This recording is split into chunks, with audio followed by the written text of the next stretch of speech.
Chapter 2. What Love Is. What love is cannot be taught.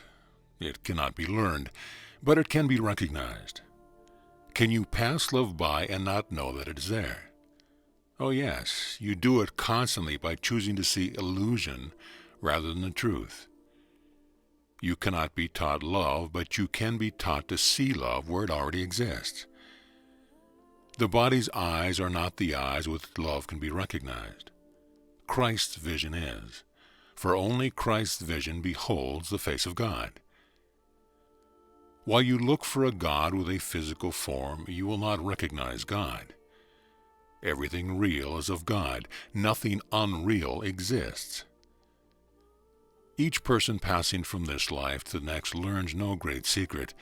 They simply realize love is all there is. Nothing unreal exists. Think for yourself. If you were going to die tomorrow, what would you today find meaningful? Only love. This is salvation's key. Because love has no physical form, you cannot believe that love could be what you are, what you strive to be, what you seek to return to. Thus you believe you are something other than love and separate from love. You label love a feeling, and one of many. Yet you have been told there are but two from which you choose, love and fear. Because you have chosen fear so many times and labeled it so many things, you no longer recognize it as fear. The same is true of love. Love is the name you give to much you fear. You think that it is possible to choose it as a means to buy your safety and security. You thus have defined love as a reaction to fear. This is why you can understand love as fear's opposite. This is true enough. But because you have not properly recognized fear as nothing, you have not properly recognized love as everything. It is because of the attributes you have given fear that love has been given attributes. Only separate things have attributes and qualities that seem to complement or oppose. Love has no attributes, which is why it cannot be taught. If love cannot be taught but only recognized, how is this recognition made possible? Through love's effects. For cause and effect are one. Creation is love's effect, as are you. To believe that you are able to act in love in one instance and act in anger in another, and that both actions originate from the same place, is an error of enormous proportion. You again label love a sometimes component, and think that to act in love more frequently is an achievement. You label acting from love good and acting out of anger bad. You feel you are capable of loving acts of heroic proportion and fearful actions of horrific consequence, acts of bravery and acts of cowardice, acts of patience you call love and acts of passions you call violence. You feel unable to control the most extreme of these actions that arise from the extreme of feelings. Both ends of feelings are considered dangerous, and a middle ground is sought. It is said that one can love too much and too little, but never enough. Love is not something you do. It is what you are. To continue to identify love incorrectly is to continue to be unable to identify yourself. To continue to identify love incorrectly is to continue to live in hell. As much as highs and lows of intense feelings are sought by some to be avoided, it is the in-between of passionless living that hell is solidified and becomes quite real. You can label joy heaven and pain hell, and seek the middle ground for your reality, thinking there are more than these two choices. A little life of joy and little pain is seen as a successful life, for a life of joy is seen as nothing more than a daydream, a life of pain a nightmare. Into this confusion of love's reality you add the contents of your history, the learned facts and the assumed theories of your existence. Although your purpose here remains obscure, you identify some things you call progress and others that you call evolution, and you hope you have some minuscule role to play in advancing the status of humankind. This is the most you have any hope of doing, and few of you believe you will succeed. Others refuse to think of life in terms of purpose, and thereby condemn themselves to purposeless lives, convinced one person among billions makes no difference and is of no consequence.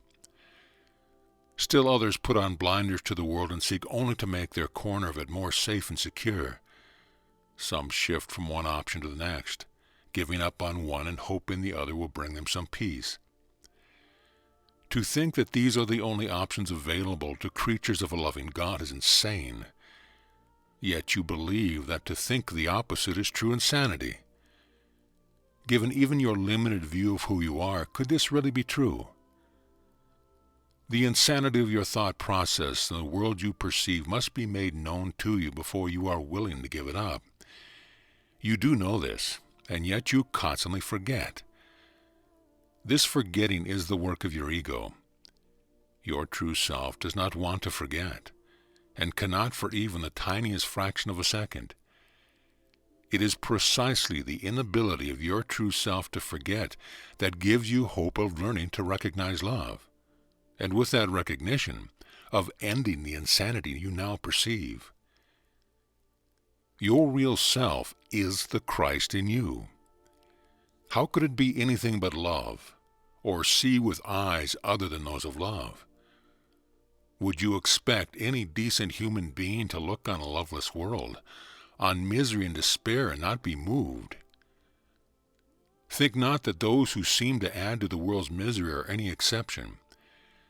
There is not a soul that walks this earth that does not weep at what it sees. Yet the Christ in you does not weep, for the Christ in you sees with eyes of love. The difference is the eyes of love see not the misery or despair. They are not there. This is the miracle. The miracle is true seeing. Think not that love can look on misery and see love there. Love looks not on misery at all. Compassion is not what you have made of it. The Bible instructs you to be compassionate as God is compassionate. You have defined it unlike the compassion of God. To believe God looks upon misery and responds with sympathy and concern, and does not end the misery, is to believe in a God who is compassionate as you are compassionate. You think you would end misery if you could, beginning with your own, and yet you could no more end misery by making it real than could God. There is no magic here of turning misery into delight and pain into joy.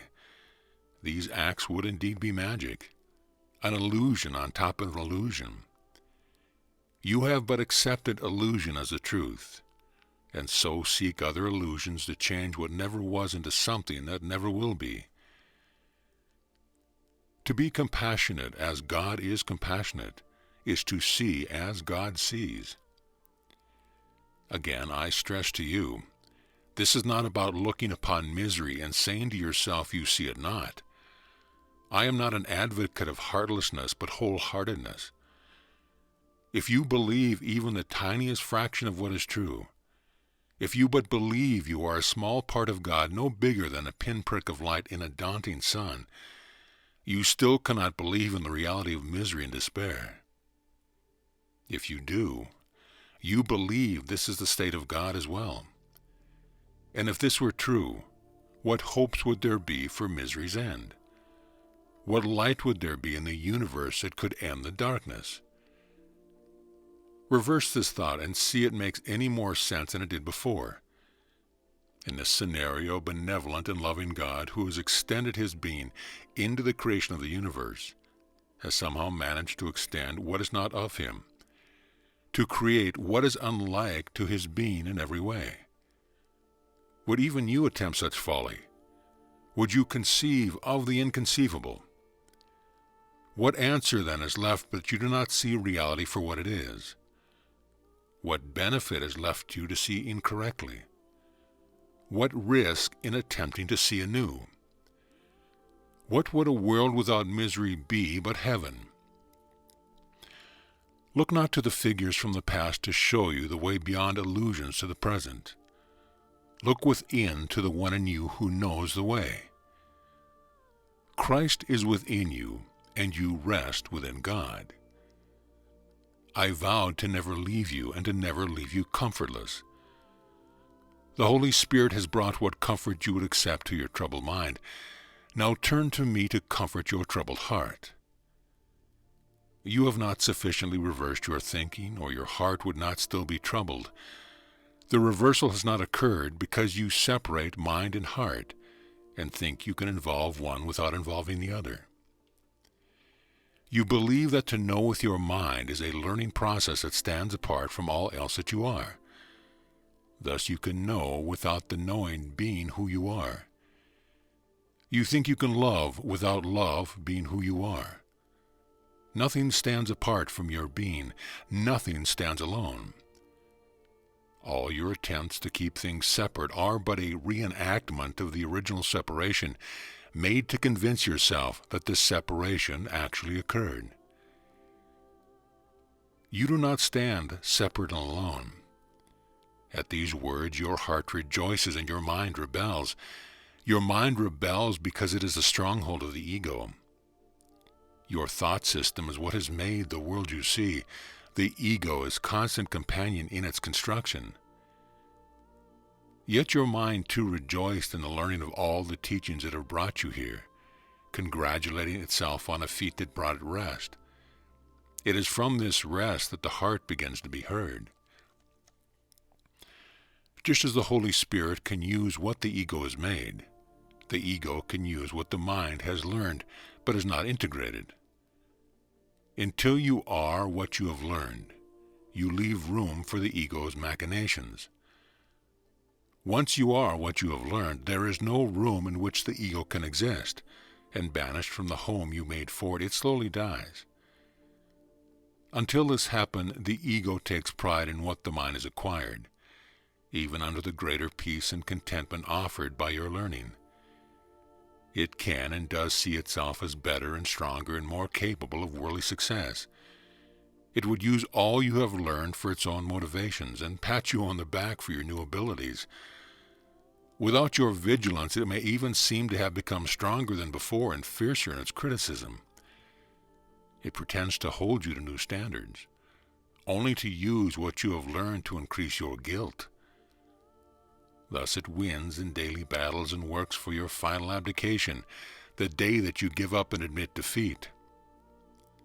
It challenges your right to happiness and love and miracles, and seeks only to have you claim that living with such fantasies does not work and will never ever be possible here.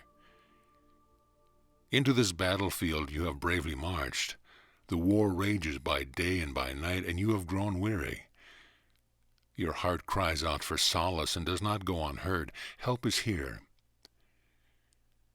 Do not believe that all you have learned will not do what it has given you to do. Do not believe in your failure or the ego's success. All you have learned is still with you regardless of your perception of the outcome of your learning.